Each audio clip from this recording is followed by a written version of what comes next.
dan seluruh keluarga ASDP sampai sekarang menjadi perusahaan yang sangat sehat secara keuangan. Kami pandemi kemarin pun orang lain pada rugi, pada potong gaji. ASDP nggak dipotong gaji kan ya? Ya. ASDP tetap dapat bonus kan ya teman-teman ya? Amin. ASDP bulan ini naik gaji tahu nggak? Ya. Jadi alhamdulillah. Belum ada info. Dari ibu saja. Oh iya, infonya ini sudah official ya, sudah resmi dari saya. Update, insya Allah teman-teman Jasa Raharja juga selama ini selalu dalam perjalanan bersama dengan kami. Pak Camat, terima kasih Bapak dari Kelurahan juga izin kami secara resmi menempati tempat ini kembali. Insya Allah secara bertahap kita buat lebih baik lagi. Saya sih Pak berharap di tempat ini menurut saya potensi untuk wisata sih Pak, karena properti kami sangat luas dan kalau saya percaya bukan hanya untuk SDP Pak, setiap kami berkembang, tapi kami ingin menjadi enabler atau kontributor dalam menumbuhkan titik ekonomi baru. Karena selama ini kalau hanya pelabuhan ya gitu-gitu aja, tapi sebagai contoh ini mumpung ada bapak-bapak pejabat, kami di Labuan Bajo Pak, di Manggarai Barat, tadinya cuma pelabuhan saja, yang pelabuhannya juga sangat jelek, sebelahnya pasar ikan, ambune gak karu-karuan. Sekarang jadi hotel bintang 5 yang terbagus di Labuan Bajo, itu kami lakukan.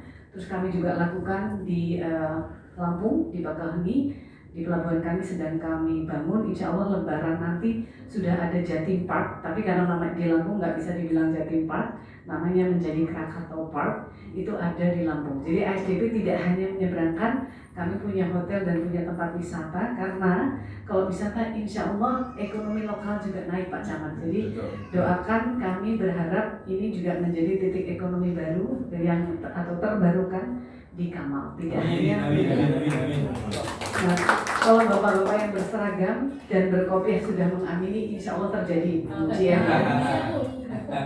Baik, terima kasih sekali lagi atas kehadiran semuanya.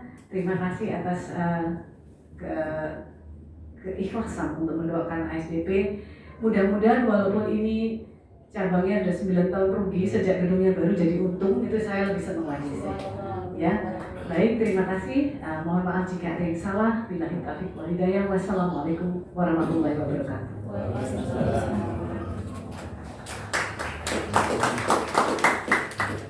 Alhamdulillahirabbil alamin. Terima kasih Bu Ira atas sambutan yang telah diberikan. Menginjak ke acara kedua, yaitu dilanjutkan dengan acara pembacaan tausiah atau ceramah, dengan dilanjutkan doa bersama yang akan dipimpin oleh Bapak Ustadz Kiai Haji Muhammad Ali Gofir MPD. Kepada Pak Ustadz Kiai Haji Muhammad Ali Gofir MPD, waktu dan tempat kami persilahkan.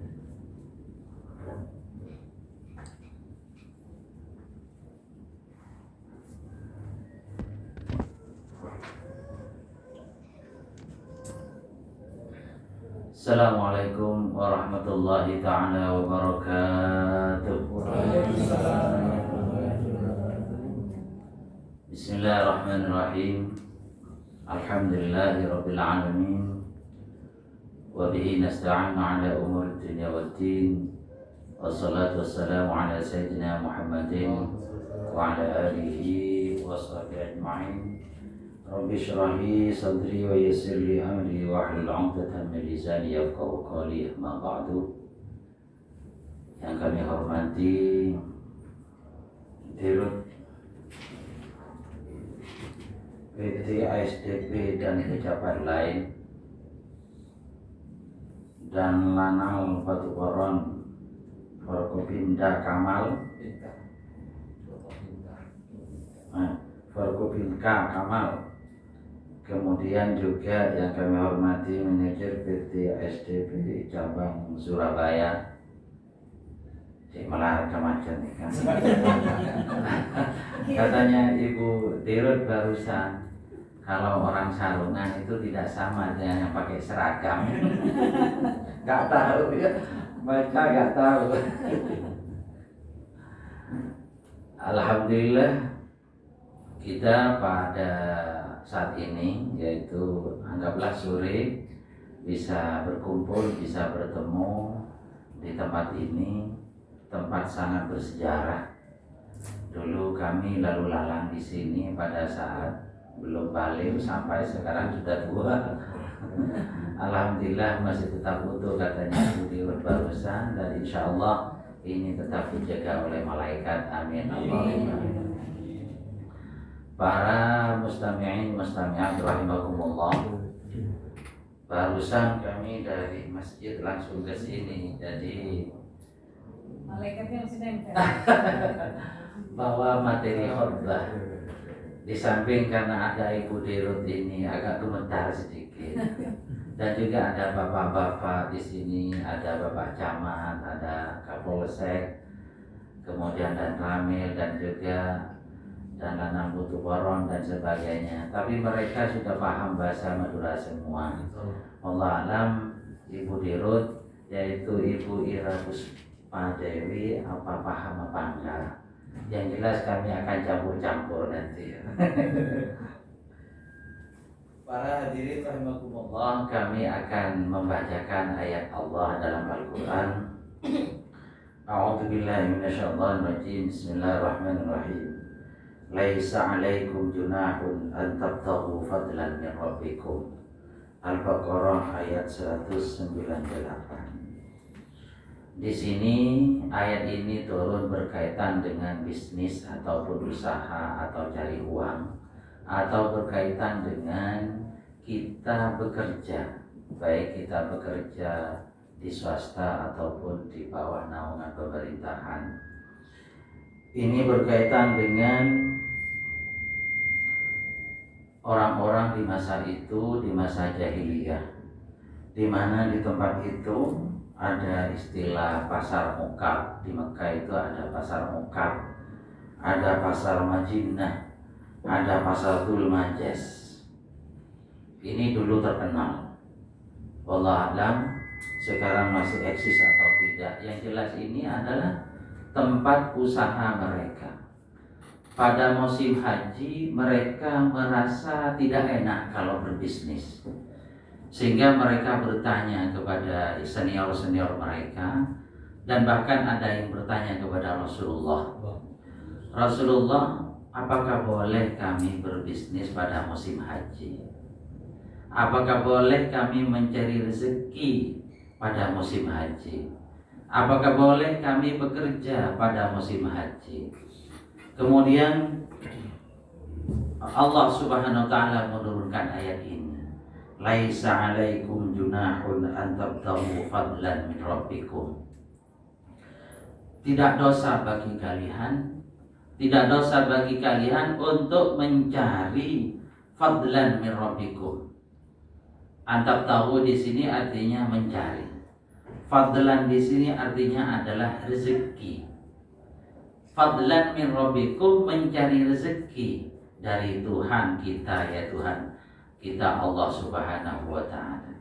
Berarti boleh, karena pada masa itu mereka orang-orang pada di awal-awal Islam itu melakukan haji sambil berbisnis. Yang punya mobil atau unta pada masa itu adalah untanya disewakan untuk dibuat kendaraan. Sehingga apakah boleh saya sambil lalu melaksanakan haji? Itu terjawab dengan ayat ini. Laisa 'alaikum junahun an tabtaghu fadlan min rabbikum. Fadlan itu artinya rezeki. Jadi kalau umpamanya kadang-kadang teman-teman kedua mobil itu oleh saya min fadli rabbi, itu ngabala bahwa mobil itu dari Allah. Jadi min fadli rabbi itu artinya mobil ini adalah rezeki dari Allah. Sehingga teman-teman kadang-kadang ditulis tulisan itu min fadli rabbi artinya mobil ini adalah rezeki dari Allah. Ya, ada stiker di belakang. Ma'asyiral muslimin rahimakumullah. Kemudian juga ada ayat yang lain yang berkaitan dengan fadlan tadi. Fa idza qudiyatis shalatu fantashiru fil ardi wabtaghu min fadlillah. Apabila sholat Jumat telah selesai, atau sholat-sholat yang lain tentunya, fantashiru fil ardi. Di sini fatafarraqu, kita selamat datang. Jadi di sini juga menganjurkan kepada kita untuk mencari rezeki Allah. Fantashiru fil ardi di sini dianjurkan kita untuk menyebar. Contohnya Ibu Dirut orang Surabaya ke Jakarta. Sekarang sudah tingkat nasional. Katanya di sini fantashiru, kita kemana-mana tidak apa-apa. Fantashiru fil ardi wabtaghu min fadlillah, carilah rezeki Allah. Tugas kita dimanapun berada tidak boleh ditolak. Saya barusan bincang-bincang dengan Pak Camat, ternyata Pak Camat baru. Jadi berarti sekarang ada di Kamal, mungkin dulu atau beberapa tahun yang lalu ada di Bangkalan. Ini namanya fantashiru, menyebar kemana-mana. Jadi ini adalah tugas kita yang memang diperintahkan oleh Allah. Wabtaghu min fadlillah, carilah rezeki Allah. Tapi jangan lupa wadhkurullaha katsiran, kita bekerja sambil berzikir kepada Allah Subhanahu wa taala. Ini adalah dua ayat yang menjelaskan tentang dasar-dasar mengapa kita harus bekerja, mengapa kita harus menjadi abdi negara, mengapa kita harus berdagang, mengapa kita harus berusaha atau mengadakan atau membuat tempat-tempat usaha. Ini adalah semata-mata memang ada anjuran dari Allah Subhanahu wa taala. Di sini disebutkan kata-kata fantashiru fil ardi wabtaghu min fadlillah. Ini adalah kalam amar, bahasa santrinya adalah perintah atau fil amar.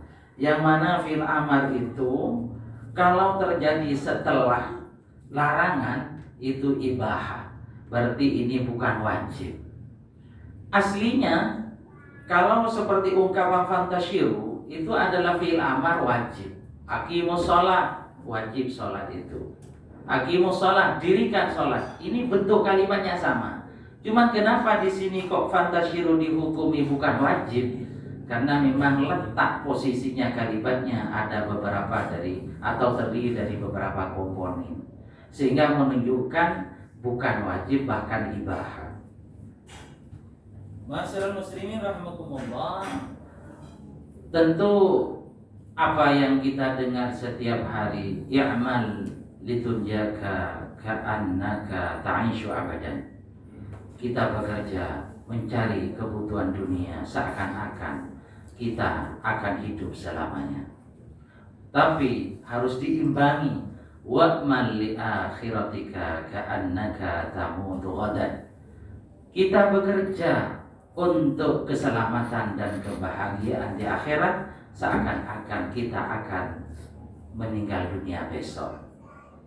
Ungkapan yang dua ini adalah termasuk ungkapan harus kita bersifat tawassut atau di tengah. Kita cari rezeki dan jangan kita tinggalkan ibadah kepada Allah. Kalau toh itu kita mencari waktu 24 jam, itu mencari rezeki 24 jam, tentunya disalahkan kalau toh itu dikosongkan untuk ibadah. Karena perintah tadi seakan-akan kita mencari uang itu akan hidup selamanya.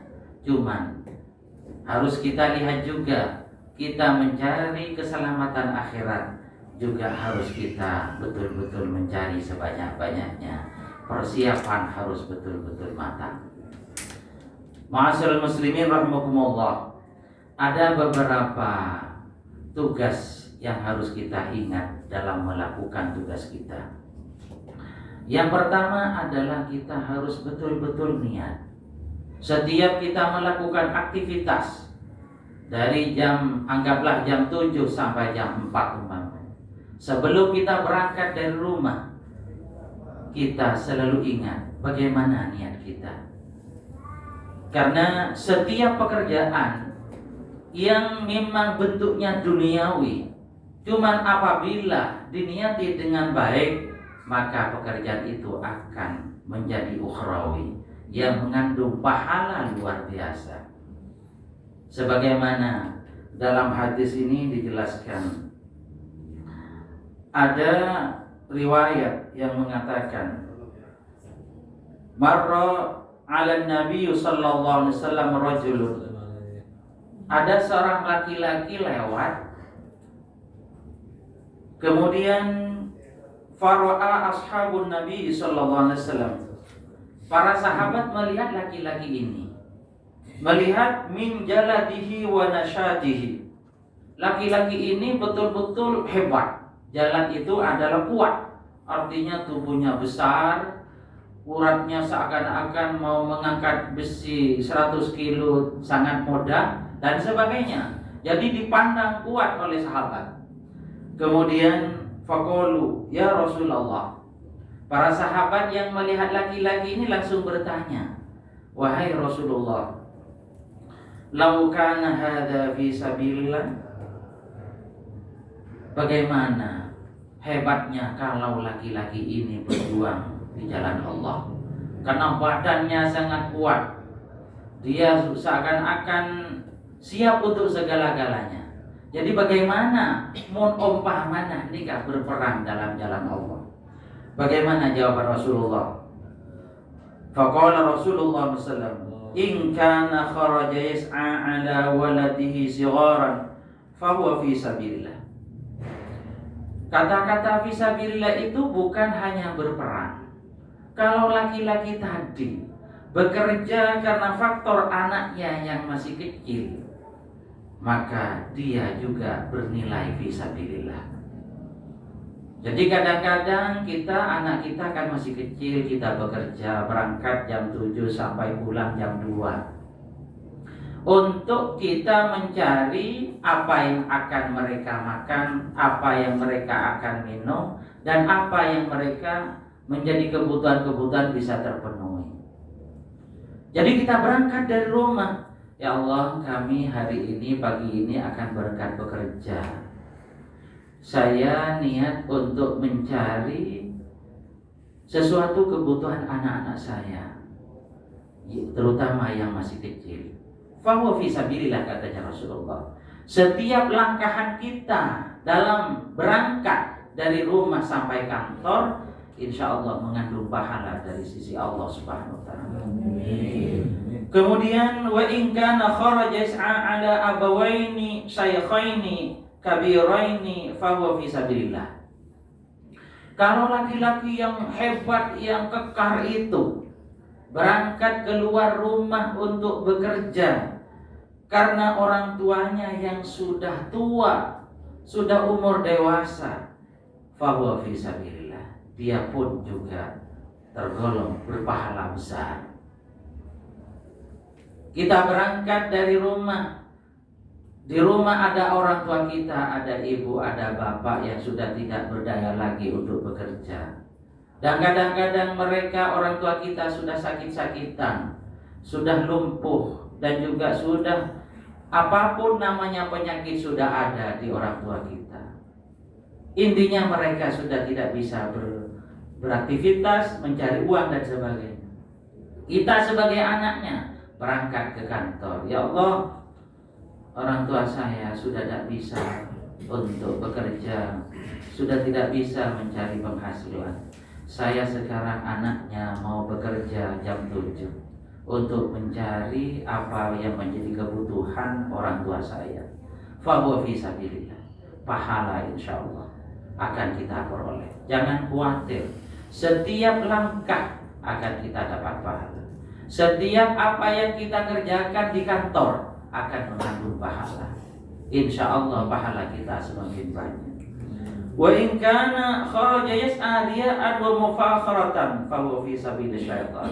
Sebaliknya, kalau niat sudah salah, kita bekerja ke kantor merasa bangga, kenapa? Tetangga kita jadi koli bangunan, tetangga kita jadi petani yang kadang-kadang tanahnya atau ladangnya bukan miliknya sendiri. Sehingga kita berangkat dari rumah pakai sepatu, pakai dasi dan sebagainya.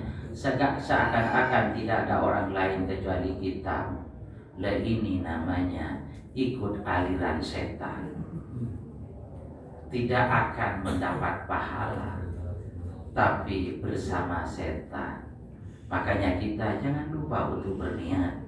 Setiap kita melangkahkan kaki kemanapun, termasuk bekerja, termasuk kita mau tidur. Kita mau tidur jangan lupa kita untuk berniat. Kita kirim Fatihah dulu, termasuk kepada Rasulullah, kepada para wali kekasih Allah, termasuk kepada nenek moyang kita, khususnya orang tua kita yang sudah meninggal. Fatihah cukup 1 kali, baca kulhu 3 kali. Kita baca kulhu 3 kali sudah dianggap khatam Al-Quran sebelum tidur, karena baca kulhu 3 kali itu nilainya khatam Al-Quran. Jadi sebelum kita tidur berarti sudah khatam Al-Quran. Kemudian kita baca sholawat, kemudian kita baca doa sebentar, dan juga berniat. Bagaimana niatnya tidur? Ya kalau kita kerepotan, ya Allah, saya sekarang mau tidur, berniat seperti Rasulullah yang tidur. Bagaimana Rasulullah mau tidur? Pasti niatnya adalah bagus dan baik. Selama kita tidur dari jam 8 malam sampai jam 3 umpamanya, kita dianggap melakukan ibadah. Kalau kita niat yang baik. Lain mun pas tangit rumah rokku langsung ngerok tangit. Jadi kita ada nilai dia budiru. Tidak ada budiru. Waktu hilang. Berapa jam yang hilang? Anggaplah 8 jam umpamanya, kita tidur 8 jam. Malam 8 jam, kemudian siang 8 jam. Anggaplah 8 jam lah. Malam 4 jam, siang 4 jam. Totalnya 8 jam. Kalau kita rutin istiqomah tidur 8 jam setiap hari, dan kita diberi umur 60 tahun oleh Allah, katanya Imam Ghazali, yang dibuat tidur itu adalah 20 tahun. Berarti umur kita yang asalnya 60 tahun menjadi 40 tahun, Bu Dirut. Hilang 20 tahun. Kenapa? Dibuat waktu tidur selama 8 jam sehari semalam. Ya, jadi kalau di total selama 60 tahun, 20 tahun yang hilang. Jadi umur kita 40 tahun yang ada. Itu masih belum dikurangi melihat TV Ikatan Cinta, melihat sinetron ini dan itu. Kita rokok-rokokan setengah jam. Setiap hari setengah jam rokok. Coba kita kalikan. Atau anggaplah 4 jam selain dari tidur itu. Berarti dikurangi 10 tahun lagi selama 60 tahun. Tinggal berapa umur kita? Hilang. Jadi umpamanya besok di akhirat kita kaget, umur tinggal 20 tahun umpamanya. Padahal kita umur 80 tahun. Jangan kaget. Dilihat dulu untuk apa umur kita. Makanya kita bekerja harus dengan niat yang baik agar pahala kita tidak hilang, agar kita setiap bekerja akan mendapat pahala. Kemudian yang nomor 2, di samping niat, kita jujur. Ada sebuah kisah. Ada seorang laki-laki mendaftarkan diri menjadi ajudan dari Nabi Isa. Ingin menjadi ajudannya Nabi ini, artinya orang besar, anggaplah tanda kutip presiden lah bahasa sekarang. Jadi ingin menjadi ajudan. Kemudian oleh Nabi Isa diterima. Iya, tidak apa-apa, saya terima lamaran kamu. Artinya tidak ruwet, langsung diterima. Kemudian setelah itu kemudian diajak oleh Nabi Isa untuk berdakwah, berjalan kaki tentunya. Kalau sekarang kan mobil dinas, enak-enak, berhasil. Kalau dulu Nabi Isa tidak ada mobil dinas, yang jelas jalan kaki. Kemudian berjalan, pada suatu saat berjalan tentunya berdakwah, karena Nabi Isa itu sesuai profesinya adalah nabi. berjalan, dan sebelum berangkat diberi tugas ajudan itu oleh Nabi Isa, bawa bekal 3 roti. Sudah disiapkan bekal, berjalan, sudah waktunya makan, waktunya capek. Kemudian Nabi Isa berkata, oh sekarang waktunya makan, monggo kita makan, karena sekarang kita capek. Mana rotinya yang tadi itu pagi yang kamu siapkan? Langsung dikeluarkan. Ini Nabi Isa. Oh iya, ini milik kamu, ini milik saya. Berarti tinggal 1. Karena bawa 3 roti. Dimakan oleh beliau Nabi Isa dan juga oleh ajudan tadi. Dimakan. Kemudian setelah makan Nabi Isa pamit. Saya masih mau minum ke sungai. Tunggu di sini kamu ya. Oh ini Nabi Isa. Wes. Sudah datang dari sungai, Nabi Isa langsung bertemu dengan ajudan itu. Ternyata roti sudah tidak ada. Rotinya mana yang tadi? Dimakan siapa? Oh nggak tahu Nabi Isa. Oh ya wes tidak apa-apa. Itu jawaban Nabi Isa. Jadi rotinya hilang. Ayo berangkat lagi. Tentunya ini adalah singkat cerita, artinya berdakwah di tengah jalan.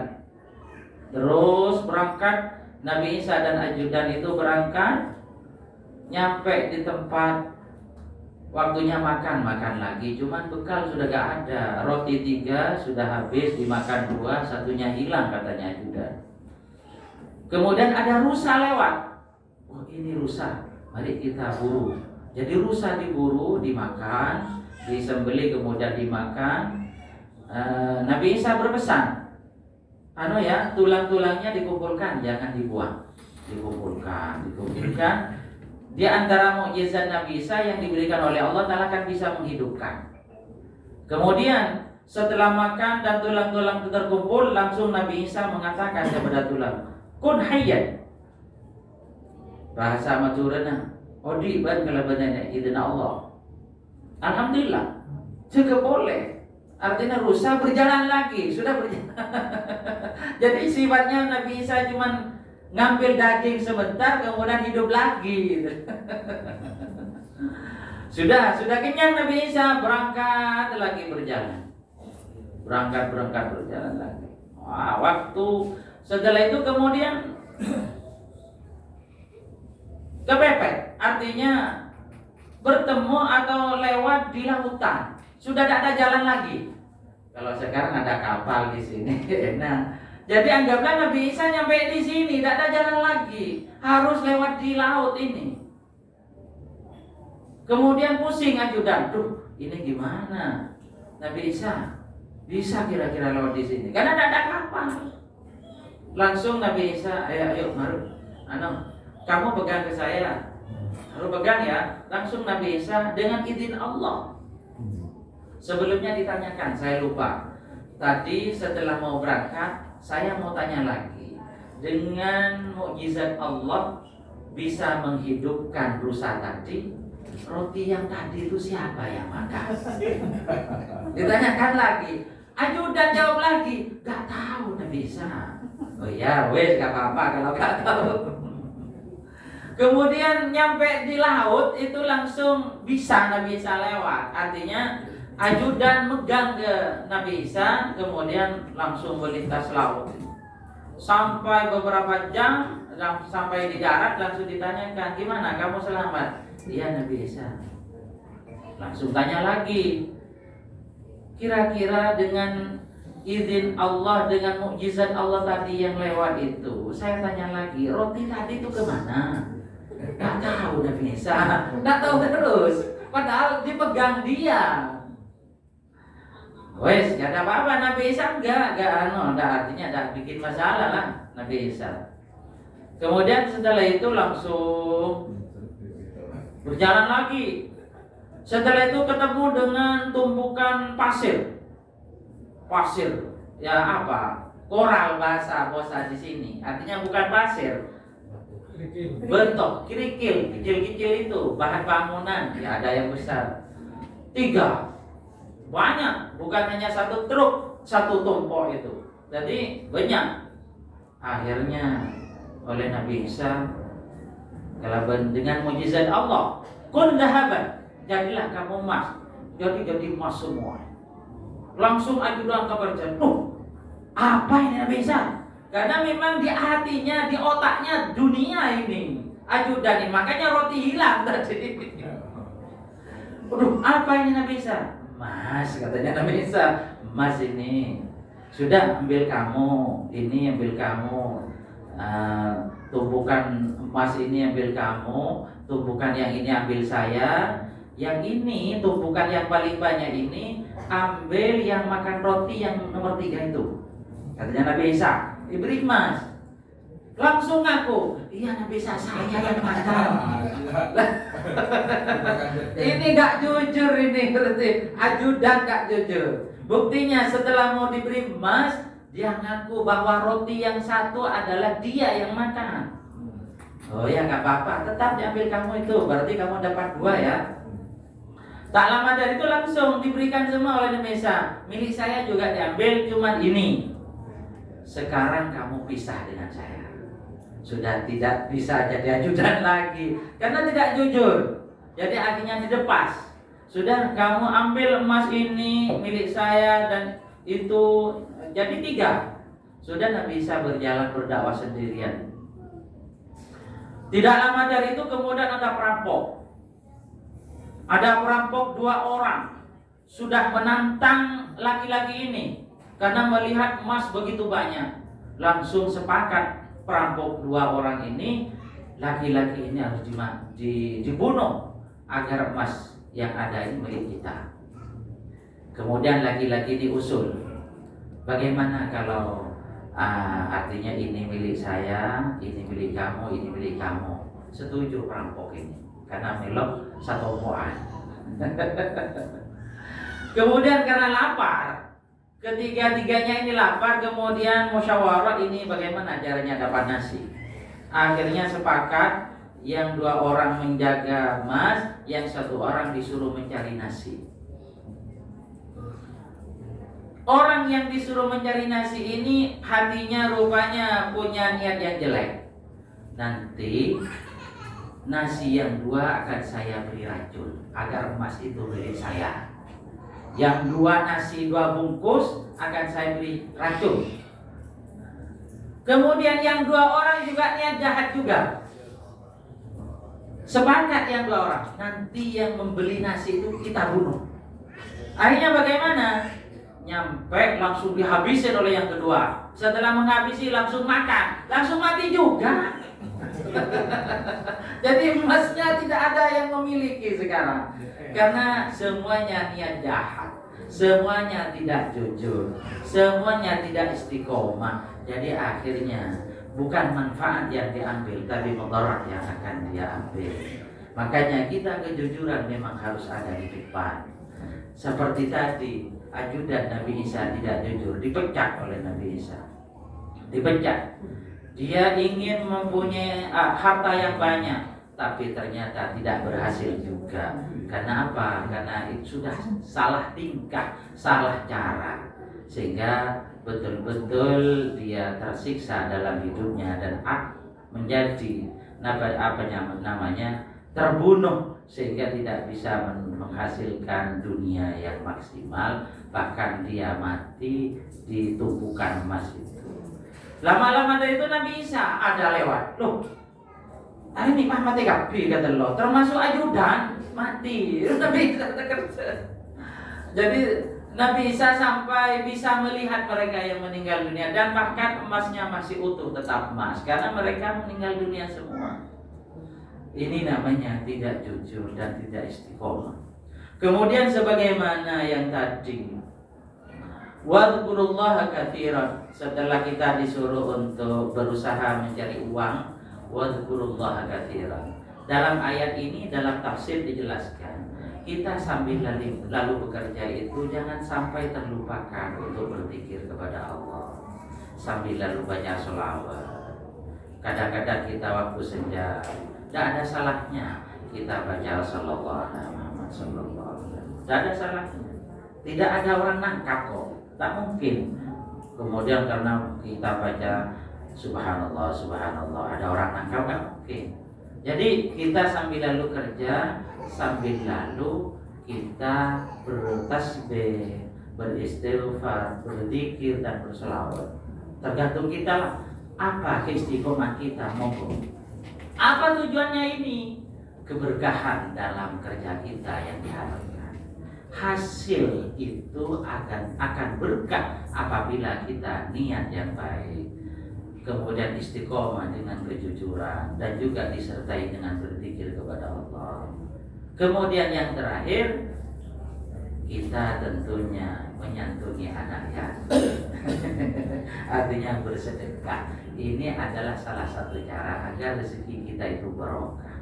Mudah-mudahan manfaat, mudah-mudahan barokah, dan kita dijadikan orang yang selamat dunia akhirat, disertai rezeki yang banyak, halal dan barokah. Al-Fatihah.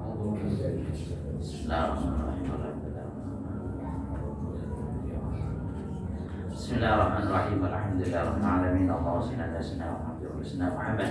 Allahumma ij'al hadzal istima' istima'an mubarakan nafi'an wa hadirin al-khairat. Waj'al tafarruqana min ba'di hadzal istima' tafarruqan ma'suman wa fi hidayatillah wa ma'anitillah wa bi syafa'ati rasulillah bi rahmatika ya arhamar rahimin. Wa sallallahu ala sayyidina Muhammadin walhamdulillahirabbil alamin. Al-Fatihah. Assalamualaikum warahmatullahi wabarakatuh.